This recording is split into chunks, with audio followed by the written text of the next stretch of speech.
ఆరోగ్యవంతమైన తల్లి, ఆరోగ్యవంతమైన శిశువు, ఆరోగ్యవంతమైన సమాజ నిర్మాణం కోసం వైద్య ఆరోగ్య శాఖ నిరంతరం కృషి చేస్తుందని తిరుపతి జిల్లా వైద్య ఆరోగ్య శాఖ అధికారి డాక్టర్ బాలకృష్ణ నాయక్ తెలిపారు.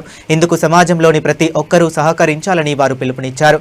ప్రపంచ జనాభా దినోత్సవం పురస్కరించుకొని శనివారం తిరుపతి జిల్లా వైద్య ఆరోగ్య శాఖ ఆధ్వర్యంలో ప్రపంచ జనాభాపై అవగాహన ర్యాలీ నిర్వహించారు. స్థానిక ప్రభుత్వ ప్రసూతి ఆసుపత్రి ప్రాంగణంలోని డిఎంహెచ్ఓ కార్యాలయం వద్ద నుండి ప్రారంభమైన ఈ ర్యాలీ ఎస్వి మెడికల్ కళాశాల కూడలి వరకు సాగింది.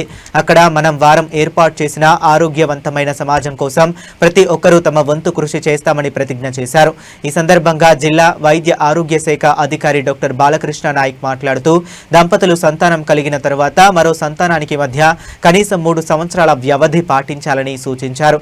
అప్పుడే తల్లి శిశువు సంపూర్ణ ఆరోగ్యవంతులుగా ఉంటారని చెప్పారు. తల్లి శిశువు ఆరోగ్యంగా ఉన్నప్పుడు తద్వారా సమాజం కూడా ఆరోగ్యంగా ఉంటుందని పేర్కొన్నారు.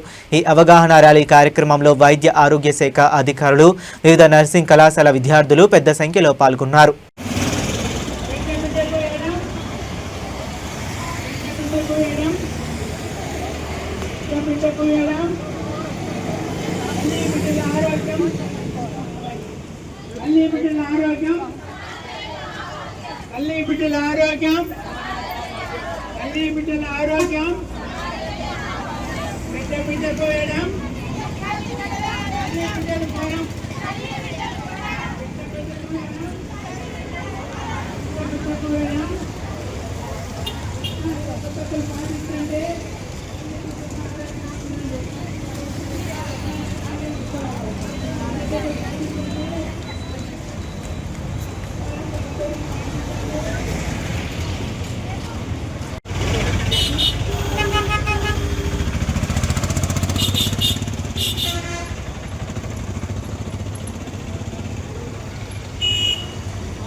కట్టుబడి ఉంటాను.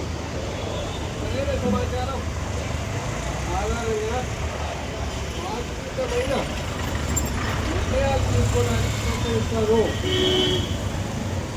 తల్లి శిశువు ఆరోగ్య పరిరక్షణకు గర్భధారణల మధ్య తగిన విరామం పాటించడానికి అందుబాటులో ఉన్న సురక్షితమైన మరియు ప్రభావవంతమైన తాత్కాలిక పద్ధతులపై అవగాహన కల్పించడానికి కృషి చేస్తాను. ఆరోగ్యవంతమైన కుటుంబాలు, సుస్థిర సమాజం మరియు ఉత్తమ భవిష్యత్తు నిర్మాణానికి